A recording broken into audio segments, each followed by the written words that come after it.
ஷெர்ஷா சூரி 1540 1545. இயற்பெயர் பரீத். 1539 சவுசா போரிலும் 1540 கன்னோசி போரிலும் ஹுமாயூனை தோற்கடித்து டெல்லி அரியணையை கைப்பற்றினார். 1545 கலிஞ்சார் போரில் மரணமடைந்தார்.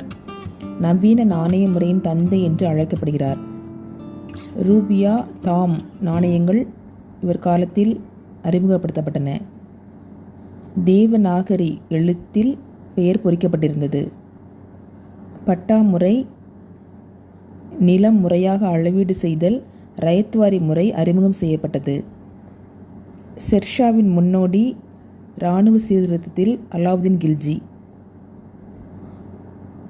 குதிரைக்கு சூடு போடும் முறை தாக் இவர் காலத்தில் நடைமுறையில் இருந்தது.